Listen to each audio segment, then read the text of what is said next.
do this wonderful video on what the bottom stitches and what they look like when they look bad. And it's probably many of you have seen how terrible the bottom stitches can look.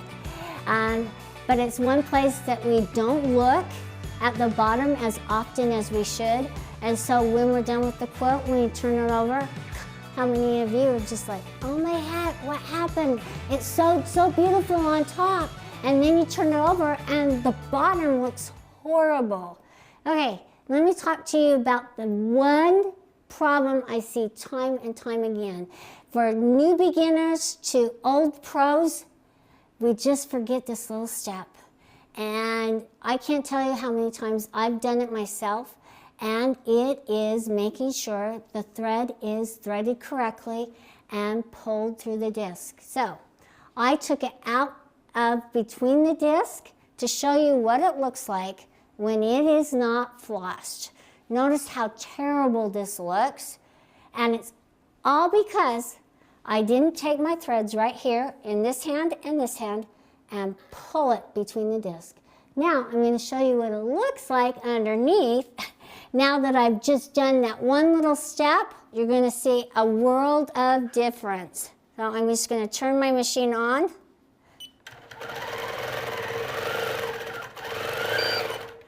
That's the overspeed. Wow, what a change, night and day. Just one little step, misstep, can cause that kind of tension problems. Wow, let's discover what else we can do to fix our tension problems. So let's jump in and talk about railroad tracks and eyelashing.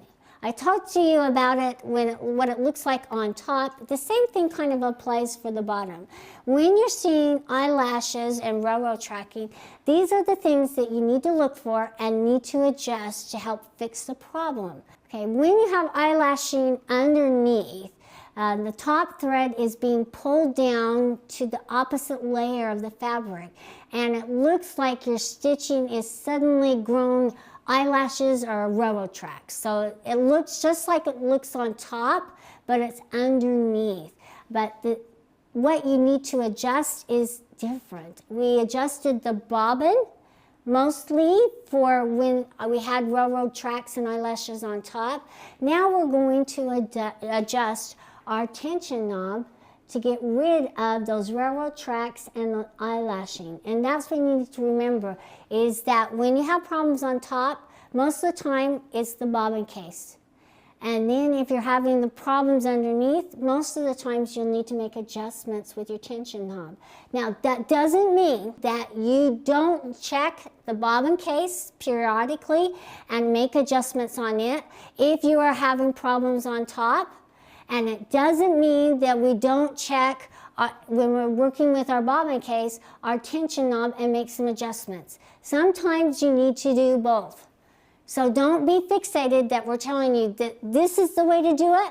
You're going to have to learn what works well for you and make your own adjustments. That's why we're trying to help you identify the problems so that you can make the calculated best improvements to your stitches.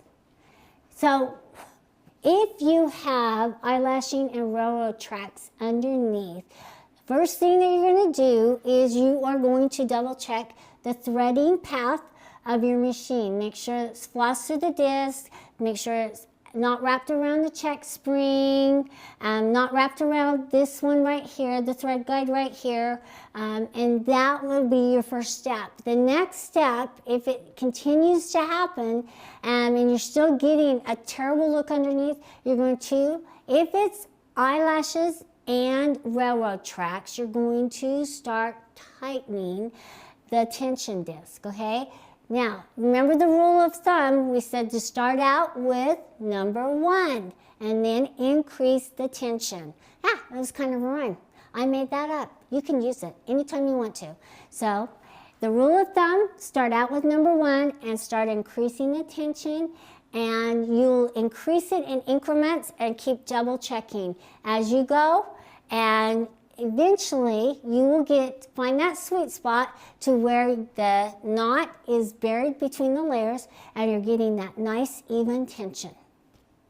Thanks for joining me on When the Thread Tension Looks Bad, looking at eyelashing and railroad tracks Join me for the next video when I talk to you about when both the tension on the top and the bottom, you're struggling with it, and how to achieve that nice balanced tension, that zen moment in your life when everything's going perfectly and everything is okay.